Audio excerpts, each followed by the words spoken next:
Fernando, muy buenos días y gracias por venir a estas conversaciones.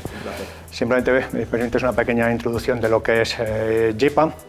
JIPA, digamos, es una empresa que lleva operativa desde el año 1986, estamos hablando ya de 30 y tantos años, 34, 37 años de funcionamiento, ahora mismo con presencia en más de 30 países, dentro de 4 continentes diferentes, y que tocáis un poco pues, todo lo que tiene que ver con la inteligencia del mercado en el mundo del automóvil, desde fabricante de vehículos, fabricantes de recambios, dentro de ello todo lo que es aceites, neumáticos, canal de distribución y tiendas, redes de reparación, e incluso sector un poquito como asegurador, empresas de renting, empresas de leasing. Hablar de postventa no es únicamente hablar de JIPA, pero sí que es necesario, entendemos que es hablar con JIPA. Y hablar con JIPA es hablar contigo, como Fernando López. Es difícil presentarte, pero bueno, como director general de JIPA España, yo creo que no habrá nadie que no te conozca o te ponga cara, porque siempre aprendemos mucho un poco de todas tus exposiciones. Pues un placer para mí y un gusto estar esta mañana aquí con vosotros y charlar sobre postventa, que es de lo único que sabemos en JIPA. Nosotros siempre decimos que nos dedicamos a poner números a las sensaciones. Si no hay nada que pongamos encima del tablero, que digamos que está pasando, que nadie no lo haya visto, no lo esté sufriendo o viviendo positivamente, pero le ponemos el número. Cómo de grande o cómo de pequeño son esos movimientos que se producen en el mercado español. Muy interesante. Si te parece, un poquito por introducir el tema, cuando hablamos de postventa estamos hablando de dos canales, el canal oficial y el canal independiente. Dentro del canal oficial viene a representar aproximadamente el 18% de la facturación de los concesionarios. Estaríamos hablando de algo más de 5.000 millones de euros de facturación y en torno a 10 millones de órdenes de reparación, que si lo traducimos a lo que es el resultado o el beneficio, ese 17 y 18% de la facturación se traduce en cerca del 41% del beneficio del concesionario. Y si hablamos del canal independiente, pues estaríamos hablando quizás de otros 13.000 millones de euros al año, con lo cual la postventa es suficientemente importante para que prestemos toda la atención que merece. Fíjate, es curioso, porque la postventa muchas de las veces ha sido el patito feo. Ha sido la parte trasera de alguna de las empresas, la parte menos vistosa, menos glamurosa, de menos corbata, de más grasa, manos negras y menos brillantez de cara al público. Sin embargo, muchos de los negocios se sustentan gracias a la postventa. Tiene un peso capital dentro de muchas de las empresas del sector. Sí que es cierto, nosotros que vamos un poquito visitando talleres, antes veíamos que la chapa, la pintura, que es lo que más tocamos, estaba siempre escondida y al fondo, y ahora mismo cada vez se le está dando más repercusión y, digamos, transparencia de cara al usuario. Sin duda.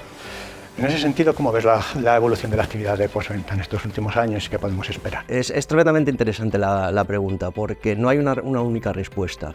Si nosotros analizamos, vemos cuál era la evolución de la postventa hasta el año 2019, hay que acordarse que en el 20 sufrimos una pandemia que nos paró a todos, no veníamos mal, veníamos con crecimientos moderados, pero tanto la actividad como la facturación, crecimientos del 2, del 1,5, del 2%, íbamos más o menos bien. Llega la pandemia y hay cambios estructurales muy importantes en el sector.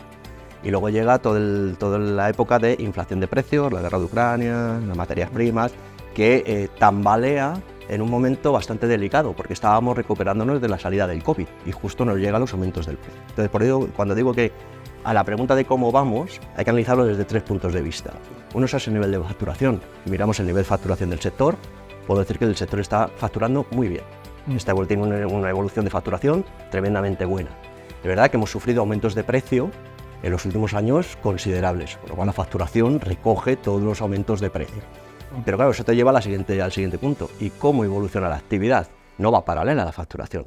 La actividad sí es verdad que se recupera desde el año 2019 o desde el año 20 a niveles un poco por encima del año 2019, pero mucho más lentamente de lo que es la facturación. Hablamos de actividad, estamos hablando de orden de reparación, de número de coches que se reparan, de número de piezas que se consumen, y no va paralela a la facturación con la actividad. Y la otra pata que nos queda por analizar es la rentabilidad. No estamos en un mal momento a nivel de rentabilidad, pero sí que tiene aristas que son necesarias vigilar o cuidar. Hay inversiones ahora mismo en stock en alguna de la distribución independiente tremendamente altas para poder dar servicio a muchos de sus talleres, a muchos de sus clientes. Los concesionarios están en un proceso de reestructuración, algunas de las redes, y la rentabilidad es un eje primario para ahora y para el futuro. Entonces, resumiendo, diríamos, en facturación vamos muy bien. En actividad no está la cosa mal, va pero mucho más lento que en facturación, y los márgenes o la rentabilidad es una pieza angular a tener como primer paso para vigilar qué es lo que nos está pasando y qué es lo que nos va a pasar de cara a futuro. Y este tipo de evolución, este tipo impacta por igual en el canal marquista o en el canal independiente. No. ¿Son canales con criterios y necesidades? No, hay que tener en cuenta que el sector tiene una materia prima con un efecto de esa materia prima. Es decir, si no tenemos coches y no se mueven, no hay postventa. Es así de sencillo y muy simple de explicar. Si yo tengo muchos coches pero el kilometraje baja, la postventa va a sufrir más que si tengo muchos coches y todos ellos se mueven. Con lo cual, para entender en qué situación estamos ahora, es necesario entender qué nos está pasando con el parque circulante. Y el parque circulante, cuando hablamos de postventa, ponemos el foco en el parque circulante, no en la matriculación. A nosotros nos interesa mucho entender cómo es la matriculación porque es la inyección de materia prima. Pero la postventa no vive del parque que está recientemente matriculado. El coche que tiene 1, 2, 3, 4 meses no genera dinero en postventa. Lo empieza a generar a partir del sexto, séptimo, octavo, noveno mes de vida. ¿Qué es lo que estamos teniendo ahora mismo en España? Es bastante interesante de analizar. Como analistas de las soluciones, te genera inquietud. Tenemos un déficit de matriculación desde el año 2020 hasta ahora. Vamos a terminar este año con 940, que todavía no recupera el nivel del millón, por debajo del año 2019, es decir, estamos en ese proceso. Llevamos 4 años seguidos, hemos acabado el año pasado con 813.000 y ahora apuntaremos. Con lo cual, la materia prima, la inyección de materia prima está resentida. No estamos inyectando suficiente materia prima. Eso tiene un impacto muy grande en la evolución de la edad media. Es decir, estamos teniendo muchos coches con una edad muy avanzada. Además, digo muchos porque viene de las matriculaciones excelentes que tuvimos en España del año 2000 al año 2008, cuando empezó la crisis económica. Cuando teníamos 1.600.000 al año. Que no lo vamos a volver a ver. Esos no desaparecen. Es decir, muchos años de muy buena matriculación, cuando pasan 10, 12, 13, 14 años, tenemos muchos coches de 12, 13, 14, 15 años. Y esa es la situación que estamos viviendo hoy. Entonces, cuando hablamos de canales, tenemos que poner el foco en qué pasa con todo este parque joven, y joven ya no es 1 o 2 años, es 1 o 5 años, incluso 8 años, y qué pasa con todo este parque viejo. Entonces, hoy el mercado, la estructura del mercado es mucho más favorable para el mercado independiente, porque tenemos un traslado de mucha cantidad de coches a partes de la estructura del mercado mucho más viejas. Además, en España nunca jamás hemos tenido una baja tan baja. Nunca jamás hemos tenido tan bajo el nivel de achatarramiento. La esperanza de vida del vehículo crece y crece y crece y crece. Y la crisis del 2008 al año 2013 enseñó al usuario a estirar la vida de su vehículo. Y cuando en la crisis económica del 8 al 13, los conductores no tenían suficiente dinero para cambiar el vehículo y empezó a estirar y a probar a ver si, pero no pasa nada cuando llega a 200.000, y no pasa nada 200.000 kilómetros, y no pasa nada cuando llega a 250.000, y no pasa nada cuando llega a 15 años de vida del vehículo. Antes se renovaba para evitar esas grandes averías que aparecían de motor, de embrague, de transmisión. Bueno, pues le enseñamos, o aprendió durante la crisis económica, a estirar la vida del vehículo, y no aparecen ese tipo de operaciones. Entonces, lo que estamos hoy viendo es que poca matriculación, mucho coche vendido del año 2000 al año 2008 y una esperanza de vida alargada, es decir, del achatarramiento, nos da una estructura del mercado mucho más basculada al parque de más de 10 años, más de 15 años, incluso más de 20 años. Eso favorece mucho al mercado independiente. Es decir, esa estructura del mercado favorece. Y hago un inciso, que favorezca no significa que sea bueno. Eso te iba a comentar, porque estirar un poquito la vida del coche, podemos pensar que coches con mayor edad precisan mayor actividad de mantenimiento, influyen en el ticket medio. Es cierto, cuando tú miras la curva del gasto anual en mantenimiento y reparación, porque el gasto anual se compone de 2 factores. Uno es el número de entradas por vehículo y año que hace cada coche, y el segundo es el ticket medio de cada una de las entradas. Entonces, la curva que hace es así. Cuando es muy joven solamente hace mantenimientos, cada año, cada 2 años hace su mantenimiento, lo que puede aparecer la carrocería, al cabo del 4º año es el neumático, pero va creciendo.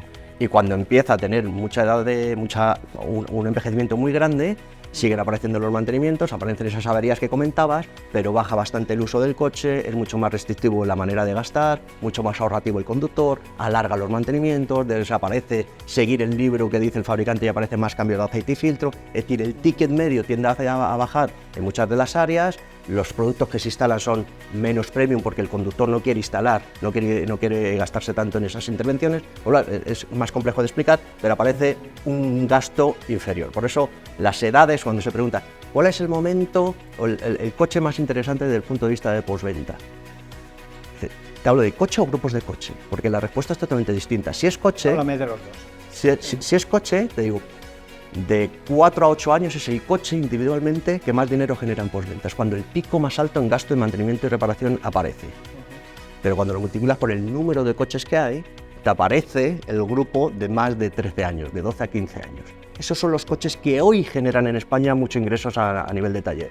Por eso, ¿qué coche es el más interesante?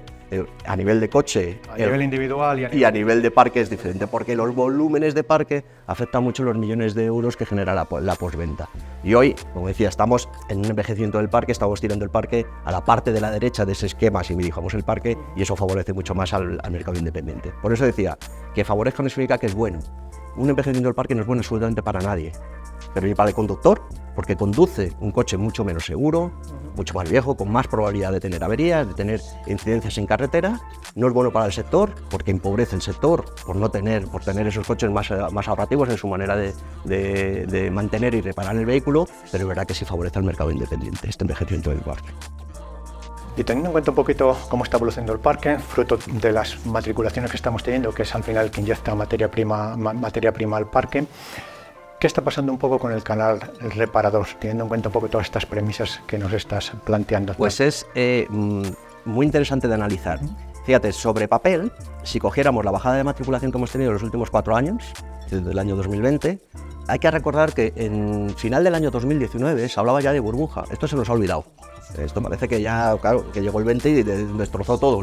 Pero en el año 19 ya había mucha incertidumbre del sector. Ya las matriculaciones no se estaban comportando del todo bien. Obviamente, cuando miras el 19 y ves el 20, se comportaron muy bien el 19, pero ya se hablaba de cierta inquietud en el sector a nivel de matriculación. Bueno, entonces, esa bajada de matriculación en los años 2021, 22, 23, porque vamos a tener con 940 o no la recuperación de la matriculación en los niveles que se esperaban, tendría que haber tenido un efecto demoledor en la cuota de mercado que tienen las redes oficiales. Y si no inyecto parque joven, si no inyecto coche con 0 años, el parque de 1, 2, 3 y 4 años se reduce. Son matemáticas, eso no hay. Y sin embargo, y si se reduce, la cuota de mercado tendría que haberse resentido. Y sin embargo, vemos que las redes oficiales están aguantando tremendamente bien su cuota de mercado. Y es debido a un movimiento no nuevo, pero sí fortalecido en los últimos años. Uno, las extensiones de garantía, de 2, 3, 4, 5, incluso 7 años de garantía, los contratos de mantenimiento, el renting particular y la nueva tecnología. Hablemos de híbridos, hablemos de eléctrico.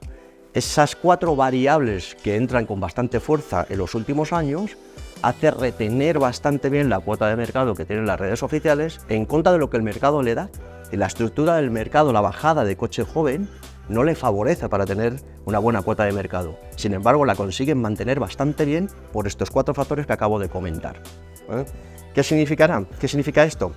Que si recuperamos unos niveles muy buenos de matriculación y se siguen manteniendo estas 4 variables, veremos que la cuota de las redes oficiales saldrán beneficiadas por la inyección de parque joven que podremos tener de cara a futuro. Pero para eso necesitamos llegar al millón, sobrepasar el millón y estabilizarnos en el 1.200.000, 1.300.000, que sería el ritmo normal para España.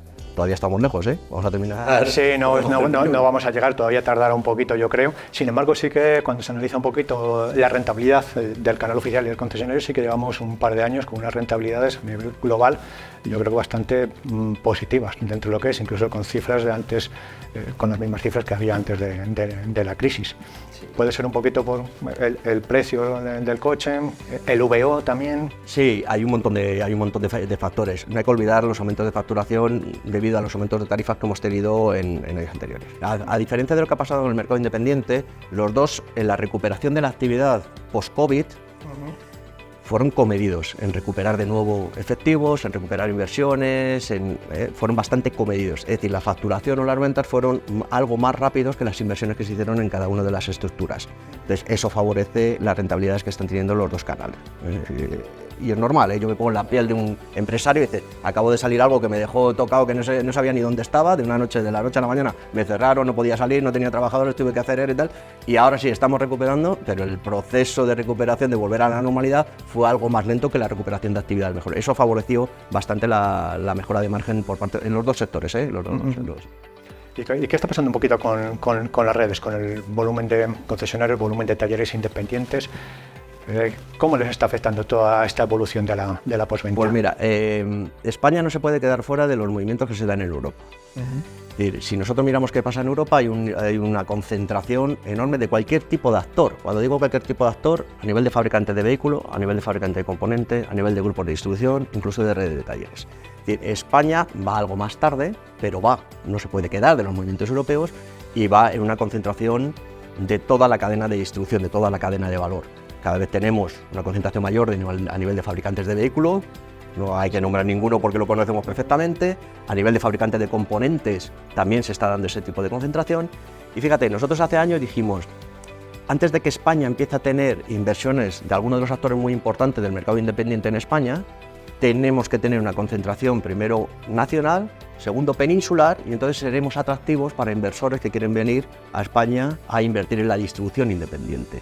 Eso se dio. Estamos en ese proceso de consolidación y de reestructuración de la distribución en España y vemos esa consolidación con cada vez menos talleres, menos tiendas independientes, sino más tiendas independientes integradas en grupo. También es verdad que la mortandad de las tiendas independientes, que no tienen ningún paraguas, es mayor que las tiendas que están agrupadas, con lo cual el peso de las tiendas que están agrupadas cada vez es mayor en España. Y además vemos alianzas, no digo solamente compras o ventas, sino alianzas peninsulares. Eso hace que ya tengamos inversores desde fuera poniendo el ojo en España. Que vamos 4 años, 5 años, 3, 4, 5 años tarde de lo que vimos otros movimientos en otros países, sin ningún tipo de duda. Pero es que España estaba tremendamente atomizada. Entonces necesitaba tener una concentración para presentar una tarjeta de visita a inversores que quieren tener una cobertura nacional interesante o al menos una buena cobertura nacional. Hoy ya estamos en ese proceso, hoy ya tenemos empresas que están muy consolidadas, que tienen joint venture y uniones entre ellos mismos y presentan una tarjeta de visita, es decir, yo puedo darte una cobertura nacional, que es interesante para los inversores de afuera. Con lo cual, España lo necesitaba, es uno de los países con mayor número de talleres y mayor número de tiendas, gracias a que son muy pequeñitas. Eso es una debilidad del sector, porque las empresas pequeñitas se enfrentan a retos mucho más difíciles por las estructuras que tienen. Siempre pongo el mismo ejemplo. Un taller electromecánico que tiene 2 empleados, y estamos hablando más del 50% de los talleres en España, cuando tú le dices te tienes que formar, él es consciente que se tiene que formar. Pero ¿cómo dejo yo un día el taller con un solo empleado? Y mando a un empleado a hacer una formación fuera del taller a lo largo de un día, de 8 horas de formación. Es consciente que lo tiene que hacer, pero siempre le va a aparecer el día de antes, un problema, ahora está enfermo, ahora me ha entrado un coche de urgencia, ahora tengo demasiado trabajo, no puedo ir. Y no es que no quieran formarse, sino tienen barreras físicas por sus estructuras para poderse formar. Eso se entiende en cualquier área del negocio de un taller o de un distribuidor. Éramos y somos estructuras muy pequeñas y eso genera barreras al desarrollo de cada uno de los negocios. Eso se está cambiando, estamos cambiando esa pequeña estructura, pero no es un proceso rápido, es un proceso lento. Pero sin duda la consolidación, la agrupación, da mayor nivel de estructuras de cara a futuro. Quizás es más fácil de ver la concentración en el canal oficial, sí que cada vez son grupos más grandes, sí, representando a varias marcas, por aquello de los huevos y la cesta que sí, siempre se ha dicho, y con unas estructuras de repartición, sobre todo en carrocería y pintura, para dar servicio al grupo. Quizás ha habido concentración en grupos, no tanto, no sé si es la percepción que tú tienes en puntos de venta y para llegar al cliente. No, cuando estamos hablando de concentración a nivel de concesionario, proceso ya iniciado que va a tomar una velocidad importante ya ha tomado una velocidad y seguirá con una velocidad importante de cara a futuro. Cuando hablamos de las tiendas del mercado independiente, se ha dado, y si solamente hay que mirar el número de grupos de distribución, de grupos de compra que hay en España hoy, contra lo que había hace 10 años. Y verás que se ha reducido el número de logos, se han reducido casi a la mitad. Es verdad que algunos han desaparecido, se han integrado en otro, hay movimientos, alguna creación de alguna mortandad de algún grupo o algún distribuidor a nivel nacional, pero tenemos muchos menos logos porque cada vez son más grandes. Sin embargo, en el número de puntos de tiendas de recambio integradas en grupo cada vez son más, o hay una concentración. Y a nivel de taller es verdad que tenemos pocas redes de talleres, y tenemos solamente el 27% de los talleres integrados en algún tipo de red, a nivel de talleres electromecánicos. A nivel de carrocería solamente el 6%, es un movimiento muy novedoso o nuevo, no novedoso el concepto, pero sí el desarrollo en España. Con lo cual todavía nos quedan muchos talleres que no están debajo de ese paraguas de una red de talleres, pero poco a poco cada vez tendremos más talleres integrados en red. Sí que es cierto que lo que comentabas, el sector del taller en España, tanto en el mantenimiento electromecánico, pero también pasa lo mismo similar en carrocería y pintura. Al final es un sector, el independiente, de pymes, de micropymes, con cuatro empleados, y que al final es complicado, digamos, un poquito estar al día y mantener el pulso a la actividad y a los tiempos que corren. Sin embargo, no estamos viendo un cierre drástico de ese canal, de ese taller pequeño. Mira, yo llego a este sector llego en el año 1995 y la primera cosa que aprendí, que se me dijo, es van a morir miles de talleres en España. Entonces la primera cosa que se me quedó aquí, digo, ¿en qué sector he aterrizado? ¿En serio de la facultad? ¿En qué sector he aterrizado? Si van a morir, no hemos visto mortandad de miles de talleres. Lo que estamos viendo es que todos los años tenemos un poquito menos de talleres. Pero ni en la crisis económica, ni en la crisis del COVID, ni en la crisis de la inflación, de la guerra de Ucrania, en ninguna de las crisis de los últimos años el porcentaje de talleres, la desaparición de talleres se ha acelerado. Estamos en ese proceso de reestructuración del mercado. Es un mercado muy atomizado con una cantidad de número de puntos muy grande. Lo cual es cierto que estamos perdiendo número de talleres. Y cuando tú haces un análisis es tremendamente curioso, hablando de la red de talleres, la mortandad es mucho mayor en un taller que no está integrado en red que el que está integrado en red. Con lo cual, simplemente que mueran más no integrados en red hace subir el porcentaje que quedan de aquellos que están integrados en red. Y hay que hablar muy bien de las redes de talleres en España durante el periodo COVID. Fueron un puntal esencial en el sector para poder informar. Tú ponte en mitad de un pueblo en la zona rural, te cierran el taller y no sabes si puedes abrir, no puedes abrir, qué puedes abrir, cuándo puedes abrir, si puedes comprar, si no puedes comprar. ¿Qué hacías tú en mitad sin ningún tipo de información? Las redes de talleres jugaron un papel esencial durante el COVID a nivel de información y llevar de la mano a esos talleres que estaban medio perdidos, como estábamos la mayoría, qué es lo que podíamos hacer y de qué manera lo podíamos hacer. Entonces jugaron un papel tremendamente importante. No solamente por la etapa COVID, las redes de talleres son importantes en España. La formación que dan, el paraguas que dan, la información, llevarlos de la mano a evolucionar a nuevas tecnologías o al menos acercarse a nuevas tecnologías es uno de los grandes valores que tiene la red de talleres. Por lo cual, las redes de talleres están tomando cada vez más presencia en el mercado español, no es nuevo el movimiento, siguen esa tendencia y de cara a futuro tomará algo más de presencia. A nivel de carrocería, no hablo de los talleres que están integrados dentro de las aseguradoras, es otro concepto. No, los que están avalados son fundamentalmente las principales redes por fabricantes de pinturas, las que por ejemplo. Es un movimiento no nuevo, pero que sí toma forma en los últimos 8 o 9 años. Es decir, hay una concienciación por parte de los fabricantes de pintura de decir, oye, la red de taller tiene que ser algo que siga evolucionando, que siga avanzando, y hay redes de taller que cada vez tienen un poquito más de puntos, un poquito más de cobertura nacional y que un poquito más de presencia. Todavía van muy tarde, muy lejos de lo que son los talleres electromecánicos, pero sin duda van en esa tendencia como no puede ser de otra manera. ¿Y cuáles son, digamos, los principales avales que tiene un taller o los principales para pertenecer o estar dentro de una red? Aparte de todo este papel fundamental que han jugado en la época de la pandemia. En el día a día se ofrece el estar integrado dentro de una red. Principalmente paraguas. Y extiéndelo a lo que quieras, desde orientarlos en qué sistemas de información deben tener y cómo utilizar el sistema de información, que es una de las partes todavía débiles en muchos de los talleres. Cuando yo generalizo, estoy hablando de ese taller pequeñito, hay otros que tienen unos KPIs enormes y que miden absolutamente todo. Pero cuando hablo del paraguas, hablo desde lo que es el sistema de información para gestionar sus ORs y poder tener algún tipo de medición, nada tremendamente grande, pero poder medir qué está pasando con su taller, hasta poder poner en marcha promociones. Muchos de los talleres dicen, tienes que hacer una promoción.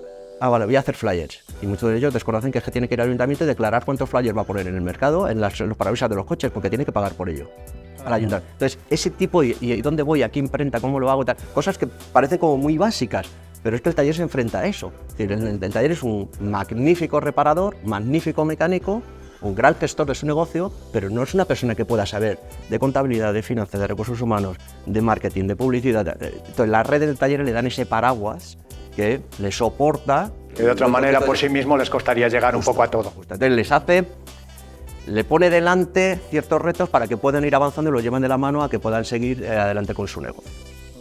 Eso no quita que haya talleres independientes no integrados en red, magníficos, de una calidad excepcional. No digamos los talleres de red son muy buenos o los talleres de red no son buenos. No, hay talleres de no red, unas estructuras y una manera de entender el negocio tremendamente buenas.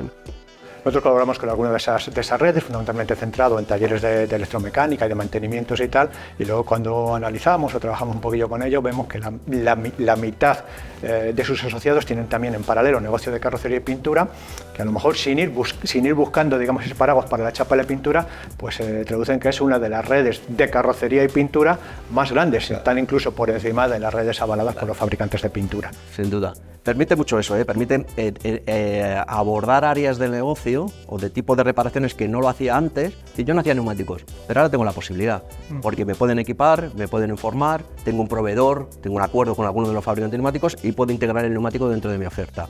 No toco la chapa y pintura, pero a lo peor que no. Si ahora tengo la posibilidad de agrandar el taller, ¿por qué no? Te permite empezar a trabajar mucho más transversal la postventa. Y de cara también un poco, me imagino que llegará más fácil a clientes corporativos, porque cada vez más en mecánica está claro, pero también en carrocería y pintura, el tema de la compañía de seguros, flotistas, renting. Sin duda, eso sin duda. Cuando hablamos de grandes colectivos, yo siempre distingo en dos, y los dos son interesantes. El que la red de taller me puede proporcionar, una aseguradora, una empresa de renting y tal, eso está fantástico, pero hay otro que es muy interesante, que son los grandes colectivos en tu área de influencia, que eso puedes decir tú como taller. Ese colegio, esa fábrica, esa empresa, y esos son también muy interesantes. Muchas veces ponemos el foco solamente en los corporates, de lo que me da la red de taller, y nos olvidamos de todo lo que hay, el colectivo que hay en torno al taller, que no me lo va a dar la red, pero que me lo tengo que buscar seguir trabajando yo. Justo. Dejando un poco de lado el tema del taller, ya se ha introducido qué está pasando también con el canal de la distribución. ¿Qué características o elementos destacarías del canal de la distribución de la tienda de recambio en el mercado español? Vale, es tremendamente... hay uno que lo define por sí solo, cuál es la distribución en España. Es el mejor repartidor de producto que tenemos ahora mismo en cualquier sector en España. No nos gana ni Telepizza. Ni Amazon. No, ni Amazon. O sea, no. Es decir, hoy el 54% de los pedidos que un taller realiza a su distribuidor es entregado en 1 hora o menos. El 24% es entregado en 30 minutos o menos. No hay nadie que trabaje ese ritmo. ¿Y esa circunstancia se da en los países del entorno? No. ¿O es una seña de identidad? Es una seña de identidad totalmente española. No hay nadie. De hecho, ese 24 llegó a ser el 50% de los pedidos entregados en menos de media hora. Eso es una barbaridad. Desde el punto de vista logístico de coste es una barbaridad. Es cierto que la distribución se da cuenta que tiene que racionalizar el servicio, que la logística tiene un coste, es un servicio con un coste por detrás y que pesa mucho su cuenta de resultados. Y es cierto que empieza a racionalizar ese servicio, aun manteniendo unos ratios tremendamente altos. Hoy un taller, incluyendo zonas rurales de larga recorrido, está recibiendo un pedido que se tenga en stock por parte de la tienda en 3 horas. Con estos porcentajes que te he dicho antes, del 24% en menos de media hora y el 55% en 1 hora o menos. Es decir, con una gran cantidad de talleres, con una entrega casi inmediata. Eso es una de las grandes identidades de la distribución española. El servicio tan exquisito y rápido que le está dando a los talleres independientes. Es verdad que lo estamos racionalizando, es verdad que la distribución se ha dado cuenta que no todos los pedidos son necesarios para ser entregados en 20 minutos. Me llaman, lo preparo y salgo a entregarlo. Ha favorecido mucho el seguimiento de las rutas, es decir, creación de las rutas por parte de los distribuidores. Parece que hablo de cosas como que fueran ya muy normales dentro de la distribución. No todos los distribuidores tienen rutas de reparto, no todos los talleres saben que le va a entregar a las 12, que luego le va a entregar a las 4 de la tarde, porque tiene 2 entregas. Los talleres, muchos talleres, era llamar y me aparece, llamar y me aparece. Entonces, y además llamo para un coche, para hacer un mantenimiento, cuando estoy en mitad del mantenimiento me doy cuenta que no le he pedido las bujías, y vuelvo a llamar y me traen la bujía. Eso era una práctica y sigue siendo una práctica, pero no hablo con peyorativo desde el punto de vista del taller, es una mecánica, acordemos las estructuras que tienen los talleres, muy pequeñas. Tenemos todavía poca planificación por parte de los usuarios en llevar el coche al taller, mucho aparece ya para allá, entonces eso genera más improvisación por parte del pequeño taller. Una presión en la logística muy grande. Eso es una identidad muy fuerte de la parte de la distribución. La segunda es, trabajamos en un mercado premium. Esto es muy importante. Es decir, en cualquier distribuidor en España hoy tiene una gama de productos del mercado independiente, de marcas del mercado independiente premium, de una altísima calidad. Tendrá de premium, medium y budget. Podrá tener un abanico de oferta y muchos de ellos trabajan las 3 gamas, otros trabajan premium y trabajan budget para ese taller o ese conductor que quiere ahorrar en el mantenimiento. Pero afortunadamente España, diferente de otros países europeos, está sentado sobre el producto premium. Eso es tremendamente importante, porque la calidad de las reparaciones es muy buena en España, no solamente por la calidad del técnico, sino también por los productos que se están instalando. Afortunadamente, ni la crisis económica 2008-2013 movió el mercado a productos no premium. Eso es muy importante. Y el tercer pilar que define la distribución independiente en España es que no son solamente repartidores, no solamente son operadores logísticos. Si cogemos la definición de un distribuidor, es yo compro la pieza, la dejo en stock, cuando me vayan yo se la entrego al taller. Hacen mucho más. Informan, forman, asesoran, financian, llevan de la mano muchos de sus clientes y talleres, es decir, hacen una función muy transversal de cara a ese taller. Recordemos que tenemos una gran cantidad de talleres que no están integrados en red. Entonces, ¿dónde encuentra ese taller del paraguas? En el distribuidor, que le conoce de hace 20 años, 15 años, 10 años, que tiene una relación personal con él, que cuando necesita comprar una máquina es financiada en gran parte por los distribuidores o por lo menos le ayuda en poder equiparse y seguir el ritmo que se necesita en el sector. Y la distribución, si tuviera que poner 3 cosas, diría la logística tan excelente, marcas premium y segundo, mucho más que un distribuidor. El paraguas que hace de cara al taller es tremendamente amplio. Cuando hablas de marcas premium, no quiere decir recambio OEM, podemos estar hablando de recambio aftermarket y estar hablando también de recambio premium, no es nada nuevo. Total, absoluto, pero no lo digo yo. 14.000/2002, definición de lo que es una pieza original y de lo que es una pieza de calidad equivalente. Que luego en el año 2010 se define bastante mejor esos dos conceptos y hoy, a diferencia de lo que fue en el pasado, aunque todavía sigue habiendo, y es normal, cuando te hablas de pieza original, lo relacionas con el fabricante del vehículo, eso no es, y la gente lo entiende así, es decir, mucho más fácil cuando te quieres referir a la pieza que viene vendida por un fabricante de coche a través de su distribución, concesionarios o agentes, decir pieza original, y la gente sabe de qué canal estás hablando. Pero la legislación ya nos dice que pieza original es la que vende el fabricante del vehículo y también el mercado independiente con las reglas y especificaciones que tiene la pieza que es vendida por el fabricante. Es decir, equipara no quién lo vende, sino qué pieza se está vendiendo. Eso es una definición, es la ley, lo que es pieza original. Y luego habla de recambio alternativo. Es decir, el recambio alternativo no cumple las exigencias que tiene la pieza original, pero se puede montar con seguridad en ese vehículo. Entonces, cuando digo marca premium, estoy hablando, me da igual, es decir, las redes oficiales están con una calidad tremendamente alta y el mercado independiente está vendiendo principalmente premium, que es pieza original en el concepto de la legislación. Y cuando hablamos de carrocería y pintura, temas de carrocería pasaría exactamente lo mismo. En carrocería además tenemos las certificaciones que hay por detrás para decir, oye, esta pieza cumple con los requisitos de la pieza que es original, que por detrás hay grandes instituciones que avalan que esa pieza está ya certificada. Lo cual, en el la pieza no original, para entendernos, no es nueva y no va a ser nueva. Es decir, es un concepto, es una alternativa más. Cierto es que en el mercado independiente he hablado de marca premium, pero podemos tener marcas medium y marcas budget o más baratas. No digo ni que sea ni mejor ni peor, atienden a necesidades diferentes, necesidades de conductores con un coche o una manera de entender el mantenimiento y su reparación mucho más ahorrativas, que buscan en el mercado independiente un abaratamiento de esa reparación, esa avería o ese mantenimiento y además terminan en marcas que no son premium. Bueno, es una decisión del conductor, incluso del taller, que le puede asesorar lo que es bueno o lo que es malo para ese vehículo, para la edad de ese vehículo y para el uso de ese vehículo. El mercado independiente tiene un rango bastante amplio, premium, medium y budget, y atiende a necesidades diferentes de conductores y talleres. Últimamente venimos un poquito, quizás muy en boga, hablando de otra forma de hacer las cosas, no solo en el sector de la postventa, en el sector del automóvil, en el sector de la reparación, sino a nivel general, de hacer las cosas de otra manera más respetuosa con el medio ambiente, más pensando un poco en la economía circular, que la primera palabra es economía, las empresas tienen que seguir siendo rentables, seguir ganando dinero, pero quizás la forma de hacerlo sí que puede diferir a cómo se venía haciendo. Digamos que es un poco una tendencia que no va a parar aquí desde mi punto de vista, ni es una tendencia que afecte exclusivamente al sector de la postventa, sino que digamos que un poquito ha venido para quedarse y además puede ayudar también al taller a ser también más eficiente en el uso de los recursos y al final digamos un poquito en lo que le toca al bolsillo, que es un poco de lo que se trata. Desde ese punto de vista, últimamente también se mete muy en boga el paso de una economía lineal, de donde extraigo, proceso, produzco, utilizo y tiro, a una economía circular, donde digamos un poquito la reducción y la reutilización de ese recambio, pues parece ser que es una de las tendencias por donde irá el sector. Se habla también últimamente de recambio verde dentro de este concepto. ¿Cómo ves esta perspectiva? Pues mira, para explicarlo, te cuento lo que pasa en Francia. Legislación de Francia, en el año 2019, si no me equivoco, obliga a cualquier taller dar la opción al usuario a reparar su vehículo, no es para la totalidad de piezas, sino están muy bien definidas para qué piezas se puede aplicar la legislación. Usted como taller tiene la obligación de ofrecerle al usuario cómo quiere reparar su vehículo, si con pieza nueva o con pieza usada. Entendiendo usada también el remanufacturado y el recauchutado en el neumático.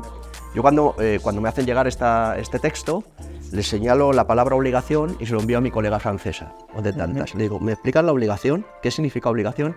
Y lo que me devuelve son sanciones. No me tiene que explicar nada más lo que es la obligación. Es cierto que esa es la legislación, tiene poca implantación en Francia, es decir, no se está llevando, se está auditando, no hay inspección a nivel de talleres si se hace o no se hace, pero ya es un paso hacia adelante. Es un paso adelante y diga, oiga usted, hay alternativas en el sector, alternativas a nivel de piezas dentro de lo que es la economía circular, o un intercambio mucho más verde, lo que es, como tú decías, esa economía lineal. Bueno, usted tiene la obligación de poderle ofrecer y que el usuario sea libre. No le vamos a obligar que lo haga, pero sí le vamos a obligar a usted que le dé las alternativas.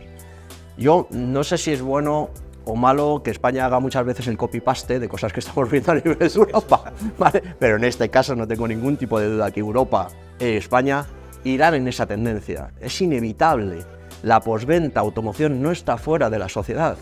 Que nosotros trabajamos en este sector, nos nutrimos de este sector, conocemos a los actores de este sector, pero este sector está dentro de lo que es algo mucho más grande, que es la sociedad. La sociedad está empujando a este tipo de comportamientos, con lo cual el sector va a seguir empujando y va a seguir moviéndose al ritmo que la sociedad le va demandando. ¿Es nuevo en España? No, en absoluto. En España tenemos producto remanufacturado, que ya es economía circular. En España tenemos pintura al agua, que es mucho más ecológica y menos dañina para el medio ambiente. Es decir, España y a nivel de productos ya estamos trabajando en economía circular. Falta dotarlo de esa carcasa y esa reglamentación y que sea algo mucho más transversal en todas las operaciones y en todo lo que es el mantenimiento y reparación del vehículo, desde que es puesto en circulación hasta que desaparece de nuestras calles. Pero no es una cosa nueva, será una cosa nueva como se legisle y el empuje que haya, pero no tengo ningún tipo de duda que el sector lo va a aceptar, lo va a incorporar y va a empujarlo por el bien de la sociedad y por el bien del medio ambiente. La postventa, automoción, no es ni mejor ni peor que otros sectores. Se incorporará con más o menos dificultades, dependiendo a qué niveles y a qué ritmo se quieran implantar, pero que el movimiento va a ser igual que es en otros sectores. No estamos fuera de la sociedad. Y además grandes actores y grandes clientes de todas estas redes de talleres, oficiales y no oficiales, dentro de sus estrategias estamos viendo que la apuesta por la sostenibilidad es una apuesta clara y que no es una moda, no se va a parar ahí. Poco vale que yo apueste un poquito por la sostenibilidad si luego las diferentes empresas con las que interactúo, bien sean proveedores o clientes, pues digamos no están dentro de ese círculo, al final quedaría la De hecho, la mesa vosotros coja. ya tenéis una certificación como Taller Verde. Nosotros tenemos una certificación como Taller Verde un poquito para dar respuesta a esta demanda que entendemos que va a ser creciente y de cara a ayudar a marcar las pautas al taller, saber dónde está lo primero y luego saber un poco qué recorrido le queda de cada. Hablábamos antes de colectivos. Estoy seguro que dentro de muy poco tiempo vamos a ver a grandes colectivos poniendo en la carta de demanda que necesitan para poder trabajar con un proveedor, usted tiene que tener una certificación verde. Si no, no le voy a sacar de mi paraguas, le voy a sacar de mi proceso de decisión porque quiero trabajar con proveedores que sean verdes. Y que es un mensaje que me gustaría dejar claro, es decir, que ser verde o apuesta por sostenibilidad no es gastar dinero sin que tenga ningún retorno, sino que el taller le va a ayudar a eficienciar los procesos, a ser más eficiente en el consumo de los recursos y, por ejemplo, el consumo energético de un taller, digamos que es una parte muy importante, quizás después de los salarios, que más influye en la cuenta de resultados. Y sí que es cierto que cuando vamos, cada vez es más común el tema de placas solares para generación de energía, productos más ecológicos de pintura, que además de ser más ecológicos, te reducen muchas veces el paso del coche en cabina, y eso es gasoil o consumo eléctrico, dependiendo de qué tipo de cabina tengas. Veremos estos movimientos sin ningún tipo de duda, además muy transversal, desde certificarme como instalador, a certificarme como distribuidor, a tener productos certificados como mucho más responsables ecológicamente, mucho más verdes. No hay ningún tipo de duda, daremos el paso y se está dando ya el paso. Pues muy bien, Fernando, la verdad es que siempre que se te escucha se aprende mucho, disipas todas las dudas que podemos tener y simplemente agradecerte un poco esta conversación. Agradeceros a vosotros la invitación y estar aquí un ratejo con vosotros.